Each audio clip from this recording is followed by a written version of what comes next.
Hello everyone, welcome back to my channel.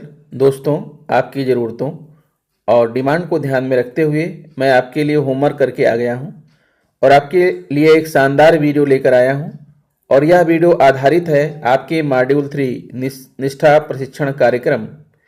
Module 3 विद्यालय में स्वास्थ्य एवं कल्याण से संबंधित 25 बहुविकल्पी प्रश्न हैं। और ये प्रश्न ऐसे हैं कि ये निश्चित रूप से जो है आपकी जो प्रशिक्षण उपरांत जो परीक्षा होगी उसमें कहीं ना कहीं इसमें से प्रश्न आने तय हैं। तो दोस्तों, आप मेरी वीडियो को पूरा देखिएगा, क्योंकि जो वीडियो मैं आपके लिए 10 मिनट के लिए तैयार करता हूं उस वीडियो को बनाने में मुझे 4 या 5 घंटे लग जाते हैं। और अगर आप वीडियो नहीं देखते हैं और सिर्फ पीडीएफ डाउनलोड करके जो है काम अपना चला लेते हैं तो मेरे लिए बड़ा समस्या हो जाती है कि आप वीडियो भी नहीं देख रहे हैं और मैं इतना मेहनत कर रहा हूं।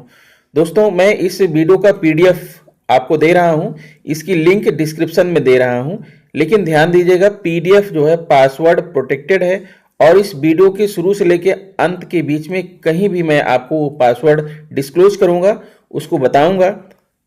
उसके लिए आपको मेरी वीडियो पूरा देखना होगा। अगर आप मेरे चैनल पर नए हैं तो प्लीज़ मेरे चैनल को सब्सक्राइब कर लीजिएगा, बेल आइकन को प्रेस कर दीजिएगा। दोस्तों, मैं आपके सामने कोई शर्त नहीं रख रहा हूं, लेकिन आप मेरी मेहनत को देखिए कि 4 घंटे 5 घंटे अगर कार्यक्रम मैं तैयार करता हूं और आपके लिए 10 मिनट का वीडियो भेजता हूं, आप 10 मिनट भी अगर समय नहीं निकाल पाते हैं अपने लिए तो फिर मेरे लिए बड़ा जो है मुझे कष्ट होता है कि आखिर हमारे मित्र जो है इतने कैसे हो सकते हैं कि वो 10 मिनट हमारे लिए समय नहीं निकाल पाते हैं। मैं उनके लिए 5-5 6-6 घंटे काम कर रहा हूं। तो दोस्तों, इसीलिए मैंने अपने पीडीएफ को पासवर्ड प्रोटेक्टेड कर दिया है और वीडियो के शुरू से लेकर अंत के बीच में कहीं भी बताऊंगा। आप वहां पर पासवर्ड को देख करके आप पीडीएफ को डाउनलोड कर लीजिएगा। पीडीएफ की लिंक वीडियो के डिस्क्रिप्शन में दे दूंगा, लिंक को डाउनलोड कर लीजिएगा और जब आप खोलेंगे तो पासवर्ड मांगेगा और वो पासवर्ड मैं आपको इस वीडियो में बताने वाला हूं। इसलिए आप इस मेरी छोटी सी वीडियो को आप पूरा ध्यान से देखिएगा, बीच में मैं आपको पासवर्ड जरूर बता दूंगा। तो आइए दोस्तों, शुरू करते हैं। निष्ठा प्रशिक्षण कार्यक्रम, भविष्य की तैयारी भाग 2। विद्यालय में स्वास्थ्य एवं कल्याण से आपने क्या सीखा? सामाजिक एवं मानसिक स्वास्थ्य क्या है? यम और नियम के सिद्धांत को आपने कितना जाना? अपनी समझ को परखें। 25 बहुविकल्पी प्रश्नों के माध्यम से एक आकर्षक वीडियो दोस्तों मैं आपके सामने लेकर आ रहा हूं। आप इसको देखिए और देख करके जो है आप इसके आंसर को लगाइए। मैं आपको बताना चाहूंगा कि यहाँ पर जो है ये जो हमारी पीडीएफ है इमेज फॉर्म में है, इसलिए मैं यहाँ पर टिक नहीं करूंगा। मैं आपको वीडियो के आखिरी में सारा आंसर दे रखा हूँ। वीडियो के आखिरी पेज में आपको सारा आंसर मिल जाएगा, लेकिन मैं यहाँ पर साथ साथ में आपको आंसर बताता भी चल रहा हूँ। आप इस पर ध्यान दीजिएगा। पहला प्रश्न आपके सामने है, निम्न में से कौन एक शारीरिक योग्यता के विकास में मदद करने वाली गतिविधि नहीं है? प्रश्न को ध्यान दीजिए। खेल, योग, मोबाइल में गेम खेलना या जिम्नास्टिक? तो दोस्तों, इस प्रश्न का आंसर है आपका ऑप्शन सी, मोबाइल में गेम खेलना। फिर प्रश्न नंबर 2 आपके सामने है, यम के कितने सिद्धांत हैं? आपने इस भाग में पढ़ा होगा, यम के कितने सिद्धांत हैं? 5, 4, 6 या 3? तो इस प्रश्न का सही जवाब है आपका ऑप्शन ए, यम के 5 सिद्धांत हैं। और फिर अगला प्रश्न आता है। अगला प्रश्न देखिए, निम्न में से कौन यम का सिद्धांत नहीं है? ऑप्शन ए अहिंसा, बी शौच, सी ब्रह्मचर्य और डी अस्तेय। तो दोस्तों, यहां पर आपका राइट आंसर है ऑप्शन बी शौच। शौच जो है ये यम का सिद्धांत नहीं है, बल्कि यह नियम का सिद्धांत है, इसलिए यहां पर आपका option B is right. Next question आपके सामने है, निम्न में से कौन नियम का सिद्धांत नहीं है? तो यहां पर 4 ऑप्शन दिए गए हैं, ए बी सी डी। आप देखिए, संतोष, तपस, ईश्वर प्रणिधान या अस्तेय। तो दोस्तों, यहां पर आपका ऑप्शन डी सही है। अस्तेय जो है ये नियम का नहीं बल्कि ये यम का सिद्धांत है, तो इसलिए यहां पर आपका ऑप्शन डी इज राइट। अगला क्वेश्चन है क्वेश्चन नंबर 5, नियम के कितने सिद्धांत हैं? तो दोस्तों, बताना चाहूंगा यम और नियम दोनों के ही 5-5 सिद्धांत हैं। तो यहां ऑप्शन है 4, 8, 7, इनमें से कोई नहीं। तो इसका मतलब यह है कि आपका ऑप्शन डी सही है, इनमें से कोई नहीं, क्योंकि नियम के 5 सिद्धांत हैं और इस विकल्प में 5 कहीं भी दिया नहीं हुआ है। फिर अगला प्रश्न आपके सामने आ रहा है, आप देखिए, विद्यालय में स्वास्थ्य और कल्याण नामक मॉड्यूल में किस बात पर विशेष ध्यान रखा गया है? शिक्षा को जेंडर भेदभाव से मुक्त रखना, शिक्षा को समावेशी बनाना, योग के सारे नियम सिखाना, विकल्प ए और बी दोनों सही हैं। तो दोस्तों ये दो प्रमुख बातें हैं, विकल्प ए और बी, शिक्षा को जेंडर भेदभाव से मुक्त रखना और शिक्षा को समावेशी बनाना, इस जो है मॉड्यूल का यही प्रमुख उद्देश्य है। तो आपका यहां पर विकल्प डी इज राइट। ठीक है, अगला प्रश्न है 7वां क्वेश्चन नंबर आपके सामने है, निम्न में से विद्यालय में स्वास्थ्य और कल्याण के शिक्षण शास्त्र और संसाधन क्या हैं। जब आप जो है विद्यालय में स्वास्थ्य और कल्याण के शिक्षण शास्त्र और संसाधन पर ध्यान देंगे तो आपको मिलेगा केस अध्ययन, भूमिका निर्वाह की स्थिति, स्वशिक्षण गतिविधियां, उपर्युक्त सभी। तो यहां पर आपका जो आंसर है वो ऑप्शन डी है, यानी कि उपर्युक्त सभी इसका राइट आंसर है। फिर अगला प्रश्न है, विद्यालय में स्वास्थ्य और कल्याण नामक प्रशिक्षण के पश्चात एक शिक्षक किन चीजों में सक्षम होंगे। ऑप्शन ए स्वास्थ्य और कल्याण की अवधारणा को समझने में, ऑप्शन बी विद्यालय में बच्चों के लिए स्वस्थ वातावरण के महत्व को समझने में, ऑप्शन सी बच्चों के बीच स्वस्थ मनोभाव और व्यवहार को विकसित करने के लिए अपनाई जाने वाली शैक्षणिक प्रक्रियाओं के बारे में समझने में। तो दोस्तों इस प्रश्न का सही जवाब है आपका ऑप्शन डी, यानी उपर्युक्त तीनों ही विकल्प आपके सही हैं। अगला प्रश्न है, शारीरिक स्वास्थ्य के बारे में क्या सत्य है। हमारे समग्र स्वास्थ्य का केवल एक पहलू है, यह बीमारी या चोट से मुक्त होने की अवस्था है। शारीरिक स्वास्थ्य की समझ के लिए शारीरिक विकास, शारीरिक योग्यता, स्वस्थ और स्वच्छ भोजन की आदतों आदि के बारे में जागरूकता की आवश्यकता होती है। तो ये तीनों ही स्टेटमेंट, तीनों ही कथन यहाँ पर सही हैं, इसलिए आपका यहाँ पर विकल्प D is right. Next question आपके सामने है, सामाजिक स्वास्थ्य क्या है। दूसरों के साथ और पर्यावरण के साथ तालमेल, समूह में काम करना, व्यक्तिगत संबंधों की संतुष्टि या उपर्युक्त सभी। तो दोस्तों यहां पर जो है आपका राइट आंसर है ऑप्शन डी, उपर्युक्त सभी यहां पर आपका राइट है। नेक्स्ट क्वेश्चन, क्वेश्चन नंबर 11 है, भावनात्मक स्वास्थ्य के बारे में क्या सत्य है। व्यक्ति आरामदायक महसूस करने के लिए भावनाओं को नियंत्रित और प्रबंधित कर सकता है। लोग भावनात्मक रूप से स्वस्थ होते हैं। लोग अपनी भावनाओं को सफलतापूर्वक व्यक्त करने में सक्षम होते हैं, या उपर्युक्त सभी। तो दोस्तों इस प्रश्न का राइट आंसर है ऑप्शन डी, यानी उपर्युक्त सभी यहां पर सही है। क्वेश्चन नंबर 12 है, मानसिक स्वास्थ्य के बारे में क्या सत्य नहीं है। ध्यान दीजिएगा प्रश्न पर, यहां प्रश्न पूछ रहा है कि मानसिक स्वास्थ्य के बारे में क्या सत्य नहीं है। मानसिक स्वास्थ्य कल्याण की स्थिति है, ये तो सत्य है। इसमें व्यक्ति अपनी क्षमताओं का एहसास करता है, ये भी सत्य है। अपने समुदाय में योगदान करने में सक्षम होता है, यह भी सत्य है। यानी अब क्वेश्चन ये है कि क्या सत्य नहीं है।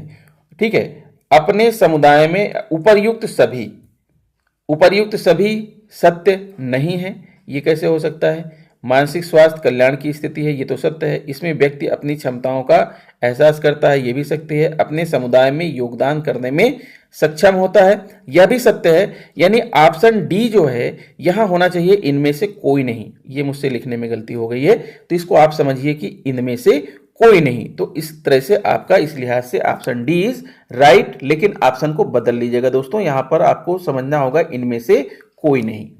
फिर अगला प्रश्न आता है क्वेश्चन नंबर 13, क्या मानसिक स्वास्थ्य दैनिक जीवन और संबंधों को प्रभावित कर सकता है। क्या मानसिक स्वास्थ्य दैनिक जीवन और संबंधों को प्रभावित कर सकता है। हाँ, नहीं, बिल्कुल नहीं, उपर्युक्त सभी तो हो ही नहीं सकता है। मानसिक स्वास्थ्य दैनिक जीवन और संबंधों को प्रभावित कर सकता है, इसका जवाब है हाँ, यानी यहां पर आपका ऑप्शन ए इज राइट।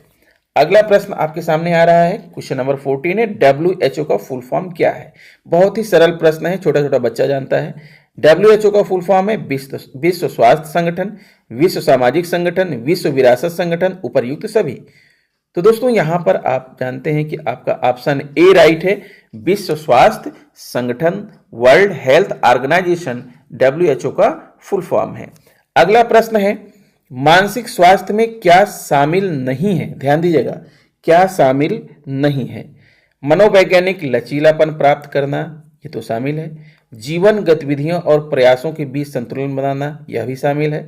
जीवन का आनंद लेने की क्षमता विकसित करना, यह भी शामिल है। इनमें से कोई नहीं, अर्थात यही आपका आंसर टिक होगा, इनमें से कोई नहीं, क्योंकि ऊपर के तीनों ही शामिल हैं। तो दोस्तों अब मैं आपको पासवर्ड बता देता हूं, नहीं आप कहेंगे कि सर आप बेईमानी कर रहे हैं। बेईमानी नहीं कर रहा हूं दोस्तों, आप इस मेरी बात को समझने की कोशिश करिए। मैं आपके लिए बहुत कुछ काम करना चाहता हूं, मन में बहुत सारे उन्माद रखता हूं, लेकिन थोड़ा सा समय आप मेरे लिए निकालिए। 5 मिनट 10 मिनट का वीडियो होता है, आप उतने समय तो आप देख लीजिए। आपकी वीडियो देख लेने से हमारा मनोबल बढ़ता है और आपका वीडियो देखना ही हमारा लक्ष्य है, क्योंकि मैं उसी के लिए तो काम कर रहा हूं कि आप वीडियो को देखें। सिर्फ पीडीएफ शेयर कर देना हमारा लक्ष्य नहीं है। खाली पीडीएफ शेयर कर देने का कोई मीनिंग नहीं होता है, वो तो जो है बुक में भी लिखा होता है, हर जगह लिखा होता है, लेकिन आप मेरा वीडियो देखते हैं तो उससे थोड़ा सा मुझे खुशी होती है। दोस्तों मैं बताना चाहूंगा कि पीडीएफ का पासवर्ड है 2222, यानी 4 बार 2 लिखना है, 2222। याद हो गया आपको? 2222 है। और पीडीएफ की लिंक मैं वीडियो के डिस्क्रिप्शन में दे रहा हूं, वहां से आप डाउनलोड कर लीजिएगा, अपने पास सुरक्षित रख लीजिएगा। और जब भी आपको पीडीएफ खोलना होगा तो पासवर्ड मांगेगा, तो पासवर्ड डालिएगा 2222, यानी 4 बार आपको 2 लिखना है, 2 लिखना है, 2222 लिखना है। ठीक है, आगे बढ़ता हूं दोस्तों। 16वां प्रश्न है, तनाव में क्या शामिल नहीं है?